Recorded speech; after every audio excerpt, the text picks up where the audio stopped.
Trust tells the story of Jayson Blair, who is arguably the most infamous serial plagiarist of our time. He was a young reporter who was working at the New York Times, and he unleashed a plagiarism scandal that completely rocked the New York Times and the entire world of journalism. I first got interested in this story when I was in journalism school. The Blair affair, as it's known, is kind of the standard by which all other plagiarism is measured still to this day, even though it took place about 10 years ago. So I heard about the story, and when I heard about it, there were some things that just didn't quite line up for me.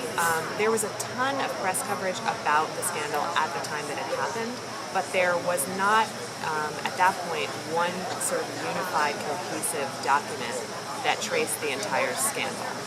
So immediately I thought, wow, this is really interesting. It's such an important story. I can't believe no one's made a documentary about this yet. And as soon as I started thinking about that and asking questions, I started locating and contacting the people who were involved in the story.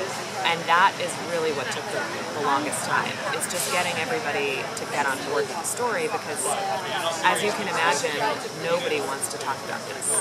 Nobody who is involved in this scandal, whether it be Jayson Blair or the people at the New York Times, really ever wanted anybody to talk about this again. However, it's a really important story, and I think it is important to revisit it and set the record straight.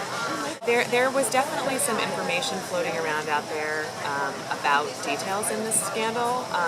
The biggest one for me that I really wanted to set the record straight about was the managing editor of the New York Times was a guy named Gerald Boyd, and he was an excellent journalist. He had worked very hard his entire career to get to where he was as the managing editor of the New York Times, and basically simply because he is African American and Jayson Blair is African American, the media drew the conclusion that he must have been Jayson Blair's mentor, and that was totally untrue. And it really kind of destroyed his reputation and his career, and it just is so unfortunate.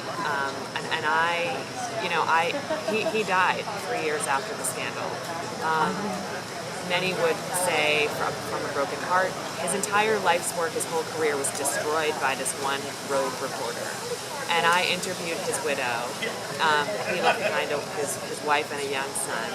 And it was just heartbreaking, you know? I mean, she was like, yeah, he was completely destroyed by this. And I felt that it was really important to get that on the record, that he wasn't Jayson Blair's mentor, and he didn't have anything to do with what Jayson did. In a film about journalism ethics, you need to make sure that your details and everything is pretty watertight, and so everything is accurate. Everything is, the actual documents that were involved in the case are the actual documents in the film. I am a third-generation journalist. My dad was an editor at Time magazine, and my grandfather worked at the Brooklyn Eagle before that. And I really kind of didn't want to have a career in journalism, just because I saw what it does to people. It's such a demanding profession, and I thought I wanted a more balanced life. But I just kept finding myself going back to journalism.